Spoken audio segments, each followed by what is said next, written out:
Hello to you. Syrian activists are claiming there's been another massacre by pro-government militia, this time in the central province of Hama. The opposition groups say at least 78 people, including women and children, have been killed in the village of Qubbair. Now, we have a video which we can't independently verify. You're seeing it now. We've taken some of the most graphic pieces out of it. It comes to us from a social media website via the Reuters news agency. It is said to show the aftermath of an attack in the province of Hama on Wednesday. Activists say the killings are similar to last month's massacre at Hula. Syrian state TV, though, has a very different version of events. It says government forces found the bodies when they launched an attack on Qubbair in response to appeals from local people, who it says have been attacked by what it calls armed terrorist groups. Well, the BBC's Jim Muir has been following developments from neighbouring Lebanon. I asked him earlier if he can confirm that the attacks happened at all. Can't confirm because there is no independent confirmation yet of these attacks or allegations of a massacre, but activist groups are giving different figures. One is giving 87 killed, another 78 killed, all of them saying that that more than 20 children were among the dead and at least 20 women, and blaming the Shabiha militia, that's the pro-government auxiliaries who tag along with the official security forces, who activists say shelled the village before this attack on the ground took place. They said some of the bodies were burnt in houses that were set on fire. Others were taken away by the militia, according to the activists. So we can't corroborate any of that. And of course, there is now an official government version coming out in flashes on the official Syrian state TV, basically blaming it on what it is calling armed terrorist gangs, and linking it to the impending meeting of the Security Council in New York tomorrow.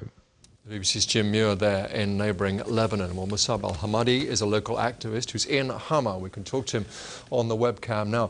Thanks very much for your time. This is terrible footage of what appears to be a terrible attack. How do we know it's real?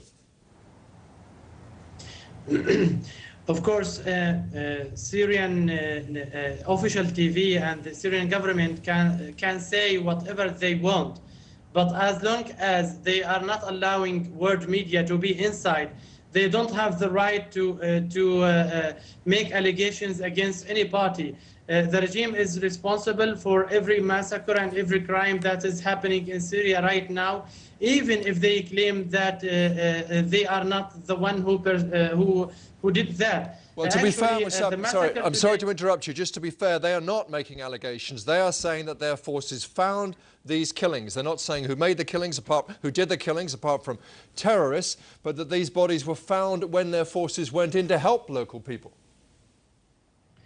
Yes, but when they use the word terrorists, usually they mean opposition. But the word terrorists, as we see and as we witness here on the ground, is Shabiha gangs who are pro-government militias making intimidation and terror between civilians. Actually, this massacre is done today in a very typical way, the way the regime is using now to intimidate civilians. It's like in Al-Hula, like in Latamina, like in Sahl al-Ghab. The regime usually starts by shelling from afar, by tanks and by artillery, preventing the way to those criminals to come inside, looting and stealing and killing civilians. What we have seen today is something so horrible. Men and women and children are being slaughtered by knives. They were burned alive in their houses. What's important about Qubbair village in Hama is that it's close to villages and towns which belong to some sect which is loyal to the Syrian regime. Actually, this is the final refuge that the regime is seeking now in Syria. It's a sectarian war. the regime is trying to lead the Syrian society into a kind of sectarian conflict in order just to delay its inevitable collapse. I have to ask you, I'm sorry to interrupt you yet again. The allegation you have to deal with is that the government says it is the opposition who is doing this to try to bring international forces in on your side.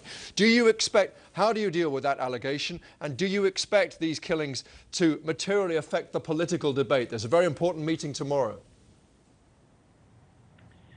I don't think it will affect political debate. I'm afraid it just will make more confusion. The regime is using very dirty policy in dealing with the Syrian revolution. They always make these killings to say that terrorists and the opposition did that in order to make a kind of political debate about the situation in Syria. I'm afraid it will affect us in a very negative way because the international community is still very hesitant, very weak in tackling Syrian massacres.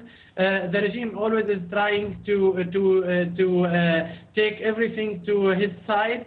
We are afraid this will be bad for us. Anyway, if the opposition is ever to kill, they must kill some people who are loyal to the regime and not part of the opposition. This is so stupid to believe this very weak story. Mosab al-Hamadi, we must leave it there. Thank you very much indeed.